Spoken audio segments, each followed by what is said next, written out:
Baik, sudah terlihat ya. Nah, ini kalau misalnya Bapak Ibu dan para mahasiswa kalau misalnya penelitiannya menggunakan 2 kelas. Apakah yang intake grupnya sudah ada persoalan, tapi yang jelas 2 kelas yang berbeda. Makanya pengujiannya itu menggunakan uji independen sampel t-test. Jadi nggak boleh pakai related. Ada kelas eksperimen, ada kelas kontrol, pakainya related. Nah, itu salah gitu ya. Nah, uji independent sample t-test itu adalah salah satu bentuk uji parametrik membandingkan 2 kelompok sampel yang bebas. Katakanlah misalnya dalam sekolah itu kalau di SMA ada kelas IPS 1 dan ada kelas IPS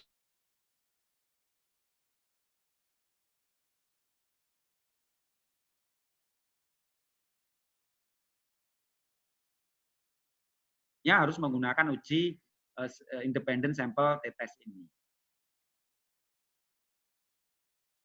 Sampel independen itu adalah sampel yang menghasilkan data dari subjek yang berbeda, gitu ya. Di komparasi independen, misalnya perbandingan laki-laki perempuan, ya.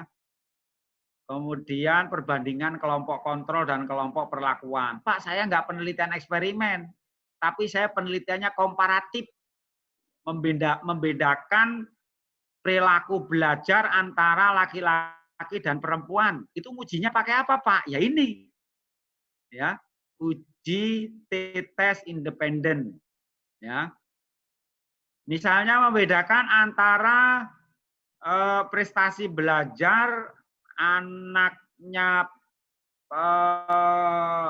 anak pegawai negeri, TNI Polri dan non PNS misalnya. Atau membedakan prestasi belajar didasarkan waktu kuliah. Katakanlah anak kelas pagi sama anak kelas sore gitu. Asumsinya bahwa kalau kelas pagi itu karena belajarnya serius, prestasinya lebih bagus misalnya. Nah, itu pakai sampel t-test karena sampelnya, kelompok sampelnya sudah berbeda, orangnya berbeda.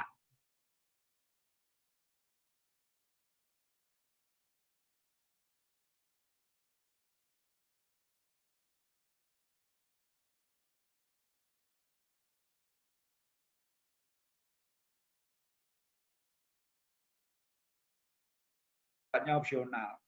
Data yang diperoleh dari sampel mempunyai sebaran normal, wajib, gitu ya, sama dengan tadi. Kalau nggak disiplinnya nggak normal ya nggak bisa. Kemudian data yang diperoleh merupakan data yang homogen. Nah, jadi harus homogen, ya. Jadi antara kelas eksperimen dengan kelas kontrol itu harus homogen. Kalau nggak homogen kan nanti nggak usah diteliti, udah pasti beda. Misalnya kelas IPS 1 memang prestasinya lebih rendah dibandingkan dengan kelas IPS 2. IPS 2 itu jago-jago, rata-rata nilainya 90. Sementara IPS 1 rata-rata 60 atau rata-rata 50, nggak bisa dibandingin. Gitu. Makanya penting seorang peneliti untuk ngecek tuh homogen atau enggak. Gitu ya. Nah, Pak, saya mau udah penelitian, ternyata datanya juga memang tidak homogen, padahal berdasarkan kriteria penetapan sampel itu sudah ditetapkan, gitu. Bahkan kelas tersebut merupakan sebuah kelas yang memang layak untuk dilakukan penelitian, gitu. Jadi kalau misalnya homogen itu dalam arti gini, kalau kita kelasnya sama-sama pinter, ya bandingkan yang sama-sama pinter. Tujuannya untuk apa? Supaya penerapan metode tadi atau model pembelajaran tadi atau treatmentnya tadi atau perlakuan tadi setelah dilakukan itu ada perbedaan. Kalau misalnya tidak ada perbedaan yang sama aja ya berarti modelnya nggak bagus. Itu kira-kira ya. UKM tiap subjek diusahakan sama meskipun ini tidak harus. Misalnya IPS 1 ada 3 lima, IPS 2 ada 3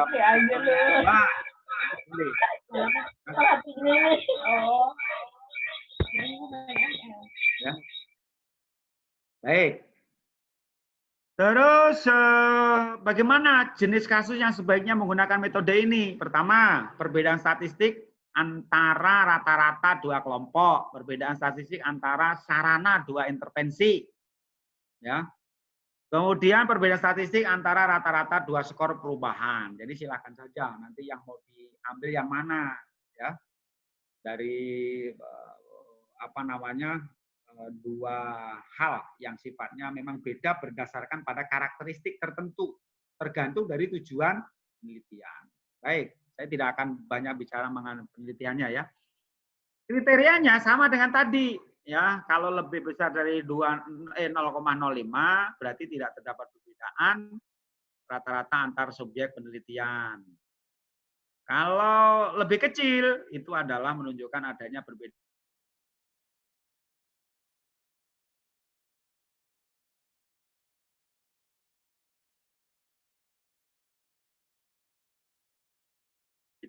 baik. Nah, tampilan datanya ini yang perlu diperhatikan oleh para peserta pelatihan ya. Sekarang kita langsung praktek saja, langsung diinput lagi ya, boleh buka yang baru, boleh pakai yang lama, tapi nanti ditaruh di sebelahnya ya. Kalau di apa namanya? Kalau di data Excel itu di sheet berikutnya ya. Di sheet berikutnya. Saya sudah hitungkan ya nilai perbedaannya.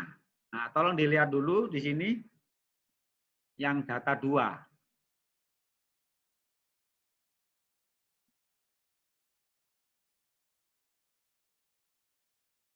Oke. Nah, awalnya di sini data yang kita dapat kelas kontrol nilai pretestnya sekian sekian sekian, nilai post-testnya sekian sekian sekian sekian. Ya. Kemudian kelas eksperimen ada kelasnya beda. Katakanlah kelas kontrol itu kita asumsikan apa ya? IPS 1 misalnya, 11 IPS 1 misalnya. 11 IPS 1 itu sebagai kelas kontrol. Kemudian kelas eksperimennya itu katakanlah misalnya 11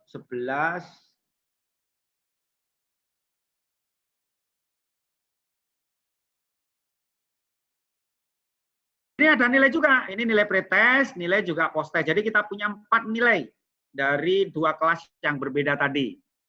Nah, cara inputnya pertama dihitung perbedaannya dulu. Ya.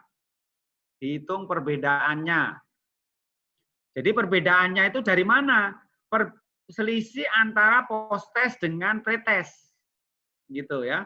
Jadi 70 dikurangi 65 itu sama dengan 5. Terus ini dicari, misalnya saya hitung gini deh. Ini kan 70 dikurangi dengan 65. Ya kan, kalau pakai Excel kan bisa langsung kita hitung. Ya, terus kita copy ke bawah. Nah, ini ya. Kemudian yang kelas eksperimen, bentar, ini saya kasih tanda deh.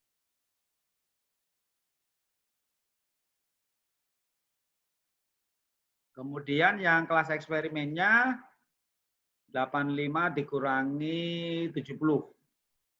Oke ya.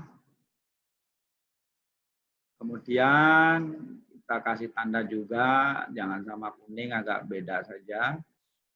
Biru misalnya. Oke. Nah, udah dihitung perbedaan. Kemudian hasilnya di copy aja, pindahkan ke sini. Nah, ini yang di atas ini yang warna kuning. Ini adalah perbedaan nilai pretest dan post-test kelas kontrol. Kemudian yang di bawahnya ini perbedaan nilai pretest dan post-test di kelas eksperimen. Di kelas eksperimen. Makanya oleh Bapak ini sudah dikasih kode. Ya, dikasih kode 1 itu kelas kontrol, kemudian yang 2 ini kelas eksperimen. Jadi data ditata seperti ini. Baik. Kalau sudah demikian, maka kita buka apa namanya SPSS-nya. Silakan dibuka.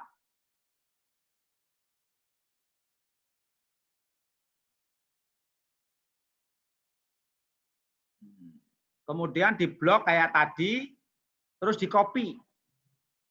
Ya. Di copy, nanti akan menghasilkan tampilan seperti ini. Ya. Tampilan seperti ini di data view-nya. Ya, di data view. Pasti ada koma-komanya. Nanti di variable view, kalau udah di copy, buka di variable view. Yang baris pertama itu di kolom name ditulis nilai. Tipenya numeric, width-nya 8 tetap, desimalnya di nolin, labelnya dikasih nama nilai, values-nya none, kemudian missing, ini none juga. Measure-nya skill, karena nilai. Ya. Baik, kemudian yang berikutnya, yang 1 sama 2 tadi kode, ditulis kode, ini numeric 0, tulis kelas. Maksudnya supaya tahu bahwa kelas eksperimen dengan kelas kontrol. Kemudian values diisi. Nih, values diisi. Ya. Ini saya remove saja. Ya, saya remove saja. 1 itu kelas kontrol. Kelas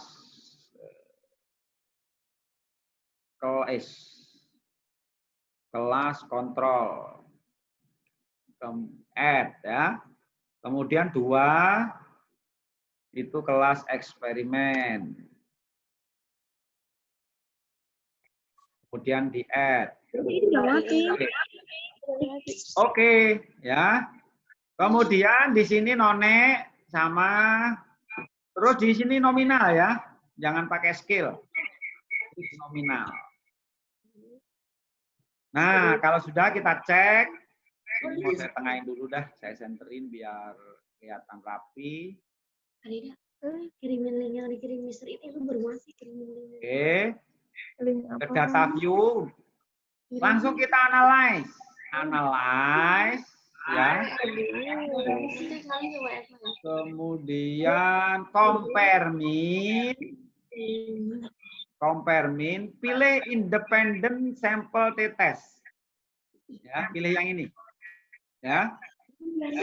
Klik. Sudah sampai sini ya.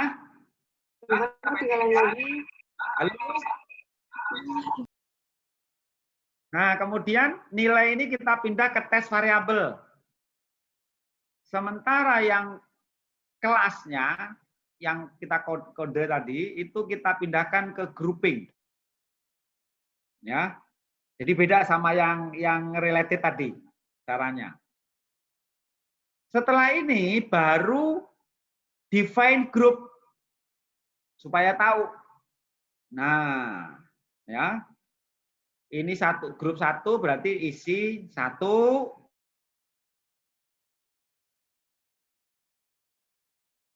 baru continue. Setelah itu oke. Ya, sudah? Oke. Nah, sekarang kita coba cek apa namanya outputnya. Output independent sample t-test. Nah, ini ya. Ini t-test yang, nah ini independen ya. Silakan dilihat ini.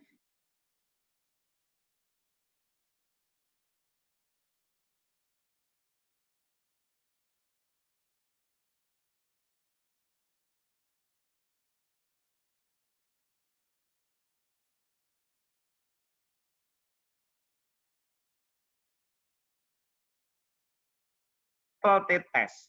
Mana yang kita ambil? Nah, makanya kita cek dulu.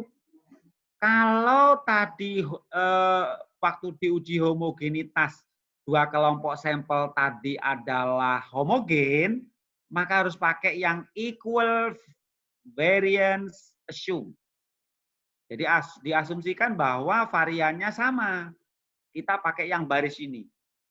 Ya, garis ini yang kita pakai.